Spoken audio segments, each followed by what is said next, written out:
Agora a gente vai ter a participação de duas mulheres incríveis para compor aqui comigo a segunda mesa, que vai tratar sobre sexualidade e gênero nos desenhos animados. Então, da mesma maneira, eu vou chamar a Sheila e a Júlia para chegarem conosco e se apresentarem um pouquinho e depois, na sequência, apresentarem seus trabalhos.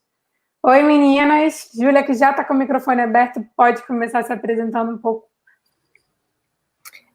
Olá, eu sou Júlia Alves Santana, eu sou graduanda em Letras em Inglês pela Universidade Federal Fluminense e eu estou no 5º período. Eu entrei no grupo da Animamídia por meio de estudos de linguística com foco em semiótica e tenho também alguns estudos sobre em teoria da tradução, e é sobre isso que eu vou falar mais ou menos hoje. Já. Já. Tem muita coisa para falar, gente, mas vamos ouvir a Júlia para a gente poder conversar, que as perguntas já estão bombando aqui. Júlia, vem com um tema aí maravilhoso. Olá. Também. Traz outro desenho que eu também tive a oportunidade de ver por conta do seminário, porque eu estava sem tempo de ver desenho animado. Então, vamos lá com um trabalho sob o título She-Ra e as Princesas no plural. Olá, como eu falei, eu sou Júlia Santana e vou apresentar esse trabalho sobre She-Ra e as Princesas no plural, que vai considerar as duas adaptações do desenho da She-Ra, tanto a antiga quanto a nova. Como eu falei, para contextualizar um pouco, a She-Ra teve uma nova adaptação de 2018, o desenho anterior é de 1985, e como muitas adaptações e reboots, causou algum tipo de rebuliço. O Guilherme falou ontem também sobre Scooby-Doo, Thundercats e todas essas outras coisas que tiveram uma outra versão, e como essa outra versão já começou tendo uma certa resistência de algum público, mas eu vou tentar comentar um pouco sobre o que aconteceu com a She-Ra. Um pouco a personagem da She-Ra. A She-Ra é a forma poderosa da humana Adora, que ao empunhar sua espada mágica e falar pela honra de Grayskull, ela ganha diversos poderes mágicos. Inicialmente, a Adora servia à Horda do Mal. Ao perceber que eles eram os vilões, ela muda de lado, recebe sua espada e passa a lutar na rebelião usando os poderes da She-Ra. E essa é a história básica que serve para as duas versões e que guia a maior parte do desenho.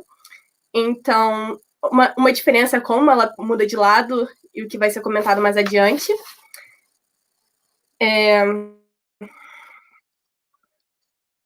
Agora, um pouco mais sobre a She-Ra antiga. A She-Ra antiga foi criada em 1985, foi criada para ser uma versão feminina do He-Man.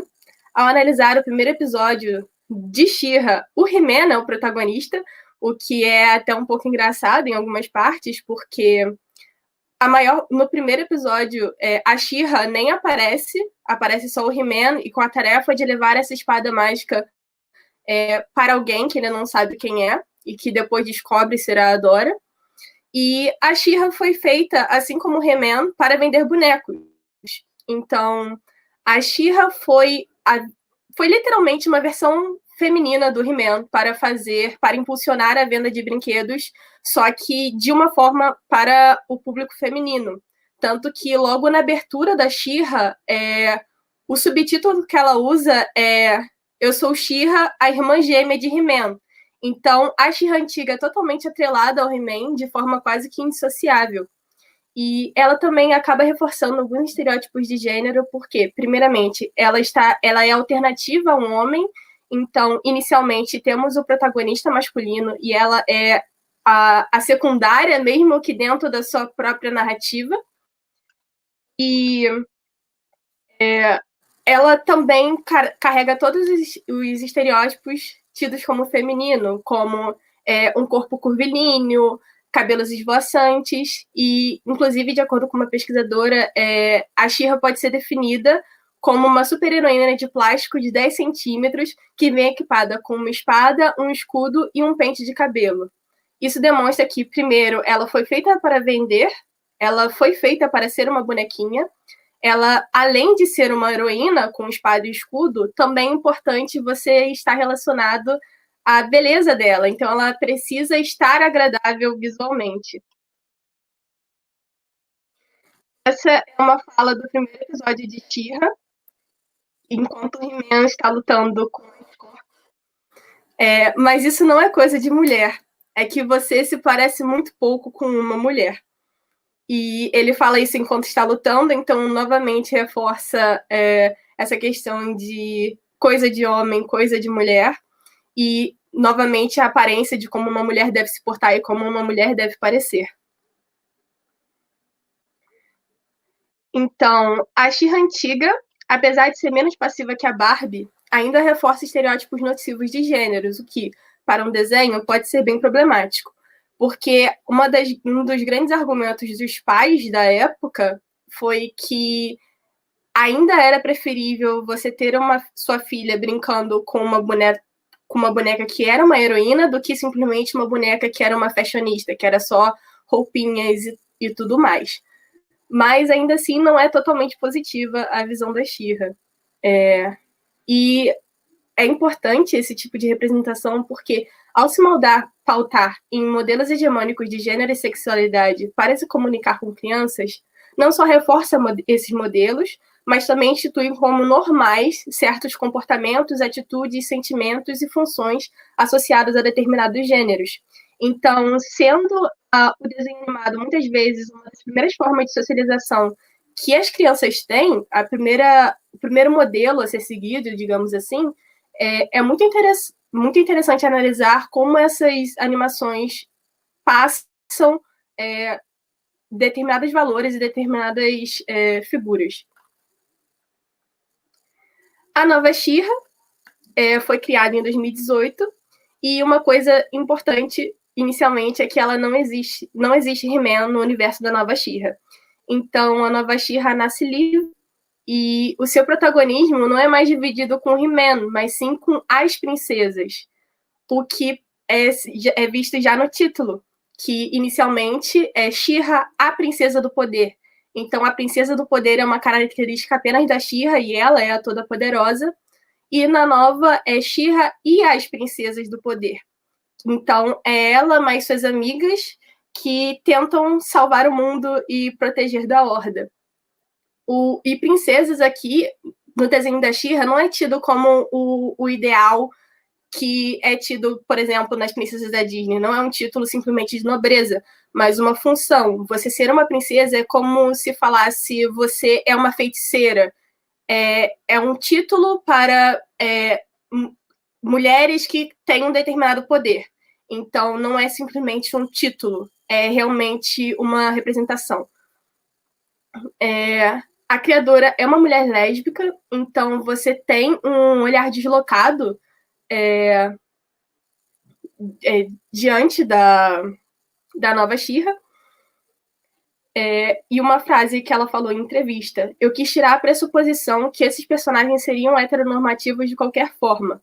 Os personagens podem ser tudo e se encaixam nesse mundo, numa questão de você apagar a pressuposição que eles vão seguir qualquer tipo de os mais enraizados. Como eu falei, esse olhar muda e em resposta a isso nós temos formas não padronizadas, corpos não padronizados e personagens que não são sempre o que aparentam ser. Então, as questões de formas de agir femininas ou masculinas são bem fluidas dentre esses personagens. Como eu falei, uma análise já que muda é que a personagem principal, as personagens principais, no caso, a melhor amiga da She-Ra é a Cintilante, e ela é retratada como alguém que não segue os padrões estéticos de magreza, o que não era uma coisa na She-Ra anterior, que a cintilante antiga segue o mesmo padrão de sexualização que a She-Ra seguia. Então, seios marcados, curvas marcadas e todas essas coisas.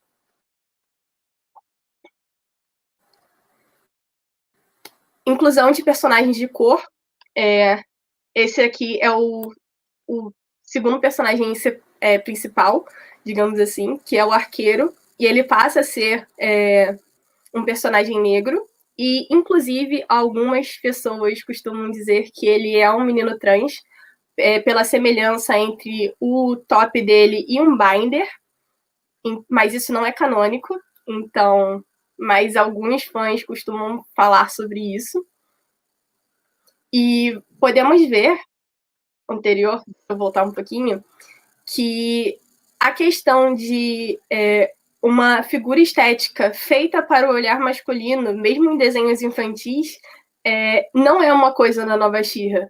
Então, quando eu fui pesquisar sobre isso para fazer essa apresentação, uma das coisas que eu ouvi foi que a She-Ra não estava mais, palavras que não podem ser, não são acadêmicas o suficiente para eu falar, mas que não são agradáveis aos olhos, o que é uma coisa até positiva, se você for parar para pensar que a nova She-Ra tem 16 anos.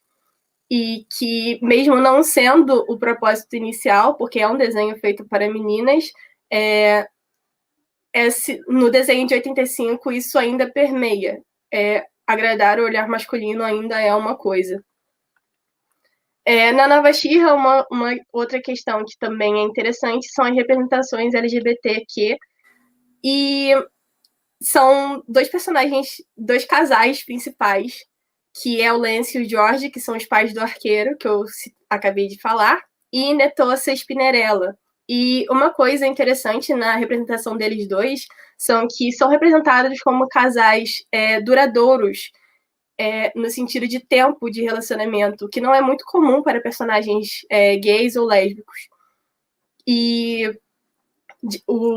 como os próprios personagens dizem, os pais do arqueiro, ele é o mais novo de 3 irmãos. Então, eles têm uma vivência e é um relacionamento extenso, o que não é normalmente retratado. Outro personagem interessante é o Double Trouble, que se chama também Double Trouble em português, que há o uso da linguagem neutra para se referir a esse personagem.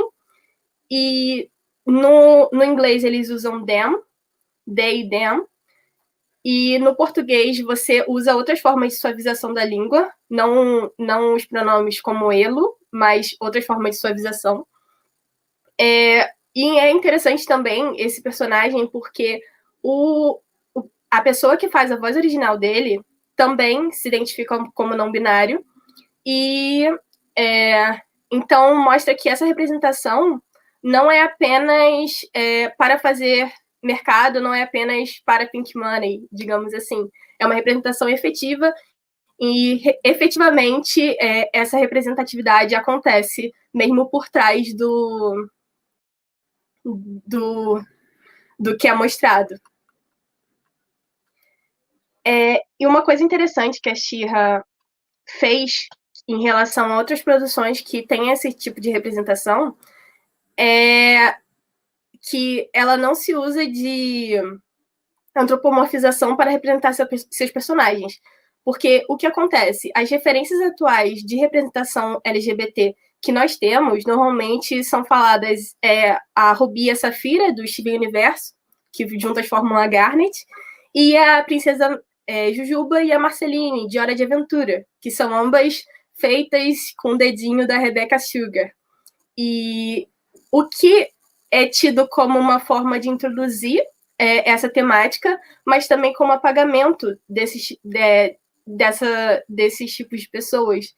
Porque quando você não representa essas personagens não humanas, você acaba meio que apagando como uma forma de suavizar e que foi, inclusive, um dos argumentos que a Rebecca Sugar usou para poder fazer o casamento da Ruby e da Safira no desenho, que, vez que elas não são humanas, teoricamente não são um relacionamento.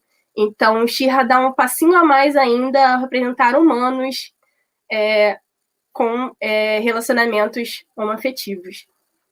E uma outra coisa interessante em She-Ra é que a personagem principal é lésbica e isso é mostrado que é difícil de falar, porque normalmente quando você tem qualquer presença principal, isso é suavizado ou não mostrado.